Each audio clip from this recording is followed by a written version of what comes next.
আমি শহরের সবচেয়ে ধনী বাবার মেয়ে, অথচ বাবা আমাকে জোর করে গ্রামে পাঠালেন এক বিয়ের শর্ত পূরণ করতে। আমাকে নিতে কোনো দামি গাড়ি এলো না, এলো একটা জরাজীর্ণ ভ্যান। যে মহিলা আমাকে নিতে এলেন তার পরনের সাধারণ শাড়ি দেখেই বোঝা যায় গ্রামের সাধারণ গৃহবধূ। সেই মুহূর্তে আমার বুকটা ভেঙে গেল। ভাবলাম আমার হবু স্বামী নিশ্চয়ই নিঃস্ব কোনো মানুষ। তথাকথিত সেই নতুন বাড়িতে ঢুকে দেখি বসার মতো একটা ভালো আসবাবও নেই। আমার মুখের অস্বস্তি দেখে শাশুড়ি খুব শান্ত গলায় বললেন, তুমি যদি এখানে মানিয়ে নিতে না পারো তবে যে কোনো সময় ফিরে যেতে পারো। আমি নিচু স্বরে বললাম, আমার ফেরার মতো আর কোনো বাড়ি নেই। এই পরিবারে বিয়ে হওয়ার কথা ছিল আমার ছোট বোনের, কিন্তু বাবা ওর কষ্ট হবে ভেবে মায়া করলেন আর গোপনে আমাকে ওর জায়গায় পাঠিয়ে দিলেন। হতাশ হয়ে আমি তখনই বাবার সাথে সব সম্পর্ক চুকিয়ে ফেললাম। সব শুনে শাশুড়ি আমার হাত ধরে বললেন, আজ থেকে এটাই তোমার বাড়ি। কিছুক্ষণ পরই আমার স্বামী ফিরল। ওকে দেখেই আমার হৃদস্পন্দন যেন থেমে গেল। ও খুব লম্বা আর শান্ত। আমি যেমনটা ভেবেছিলাম তার ঠিক উল্টো। ও অবলীলায় আমার হাতে একটা গিফট বক্স দিল। খুলে দেখি $৮০,০০০ একটা সোনার ব্রেসলেট। আমি অবাক হয়ে ভাবলাম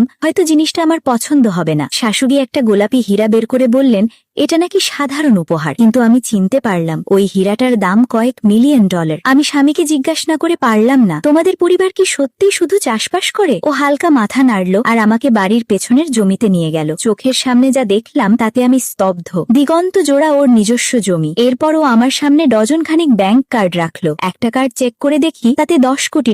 তখনই বুঝলাম আমি ভুল করে এক বিলিয়নিয়ারকে বিয়ে করে ফেলেছি। এদিকে আমার ছোট বোন, যে আমার বদলে ধনী পরিবারে গেছে, সে মোটেও ভালো নেই। বাইরে থেকে মনে হলেও ওই পরিবার খুব নিষ্ঠুর। বিয়ের প্রথম দিন থেকেই শাশুড়ি ওর সাথে খারাপ ব্যবহার শুরু করেছেন। একদিন ওরা সবাই গ্রামের বাড়িতে পৈতৃক অনুষ্ঠানে এলো আর কাকতালীয় ভাবে ওরা আমার স্বামীর এস্টেটে ঢুকে পড়ল। আমাকে দেখে বোনটা বাঁকা চোখে তাকালো, আমাকে গ্রামের সাধারণ মেয়ে বলে অপমান করলো, এমনকি ওর ব্যাগ বয়ে নিয়ে যাওয়ার হুকুম দিল। এতদিন ধরে জমে থাকা সব ক্ষোভ একবারে বেরিয়ে এলো। আমি হাত তুলে ওকে একটা চড় মারলাম। ওকে সত্যিটা দেখানোর জন্য আমি সেই কয়েক মিলিয়ন ডলারের গোলাপি হীরাটা বের করলাম, কিন্তু ও বিশ্বাসই করল না। উল্টো আমাকে চোর অপবাদ দিয়ে হীরাটা কেড়ে নেওয়ার চেষ্টা করলো। ঠিক সেই মুহূর্তে আমার স্বামী সেখানে এসে পৌঁছলো।